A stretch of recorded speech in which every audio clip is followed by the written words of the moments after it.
They don't make no sense. Does everyone know? Is this how it really is? Does everybody know this? Does everybody know how this is? Like, this is what it's about. Maybe I'm wrong. You tell me if you don't need a helmet. Mr. Chairman, and first of all, I want to thank the Secret Service agents, those who work tirelessly to protect our presidents, and specifically those agents who did not hesitate to jump in front of President Trump. And my heart goes out to the family of the Comptoir family and the people at the rally who are still recovering. On the other hand, the Secret Service has a leadership problem, and it falls on you. And although I appreciate your hollow words that the buck stops here, I was actually hoping for some answers. Director Cheatle, you must answer to the American people if you want to stay in charge. It's really, really simple. You want to keep your job, right? Absolutely. Okay. The best way to keep your job is to answer the questions. Not play this shell game, not sing the Slim Shady song, wasn't me. I mean, come on. How long did you prepare for this hearing? That's a part. I've been preparing for this hearing over the weekend and into last week. Okay, 5 days, 6 days? As soon as I was notified And how long was that? about this hearing, Okay, 4 days, I began preparing. 4 days, 3 days? I'm not sure the date that I got the letter asking me to be here. What are you sure of? Are you sure the color of your hair? Are you sure the color of your suit? I'm just, like, tell the American people, what are you sure of? You don't even know when you started preparing for the hearing?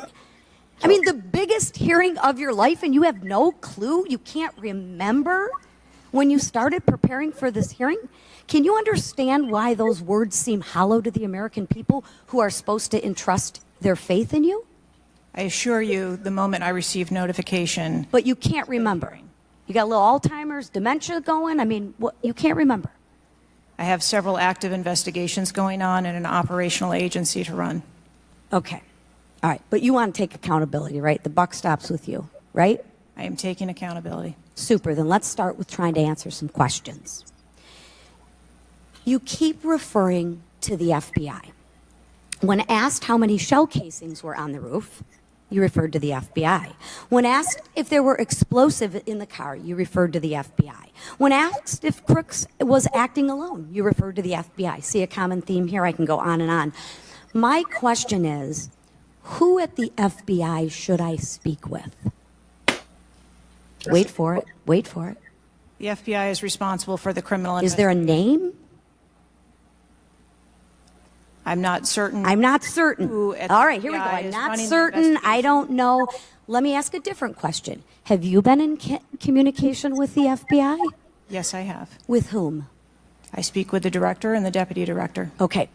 And what have they shared with you about this investigation? So I'll give you an opportunity to answer again. Did they share with you how many shell casings were on the roof? They have shared with me the Did they share with you how many shell casing were on the roof? Yes. Okay, how many were there? I would refer to the FBI for their How investigation many were there? and their information that they need to share in their investigation. So they've shared the information with you. You just don't want to share the information with us, correct? We have concurrent investigations that are going on. So they have shared this information with you. You know the answer to the question. You just refuse to answer the question from the member of Congress who has subpoenaed you to be here. Is there a different answer to that question? I was always willing to come here and testify before this oversight hearing. Beautiful. Then let's do that. That was Let's necessary. for once have your actions match your words. So you've been in communication with the FBI. You know the answers, and you refuse to tell us the answers. So I will ask you again. You know how many shell casings were on that roof. What is the answer to that question? I think it's pertinent. What is the answer to that question?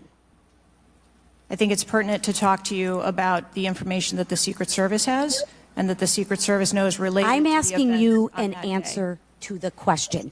If you're supposed to be in charge, if the buck stops with you, how come you can't share the answers? What are you covering up? What are you hiding, my friend? I'm not covering anything up. Then why can't you answer a simple question? Could she really? I would leave it to the criminal investigation to answer questions related to that. When you talk to the FBI and you ask them how many explosives, well, let me ask you, did you ask them how many explosives were on the roof? Did they answer that question? Or in the car, excuse me. Did they answer that question for you? Have to. Yes. Yes. So you know the answer to that question that my colleagues have asked you. But again, you refuse to give us the answers. You're playing this wasn't me. Well, I submit to you, if you can't, and it's not a can't, it's a won't. It's not a can't. It's not a I don't know. It's a I choose not to answer the question. Well, let me tell you, Ms. Cheatle, if you're going to lead, you need to lead. If you want to be in charge, then answer the question or step aside and have someone with the courage and the guts to answer to the American people the questions that they deserve answers to. And with that, I yield back. Chair now recognizes Ms. Boebert. It's like, Welcome to Meet the Press Now. I'm Garrett Hayes. does everybody see these things? What is the standard?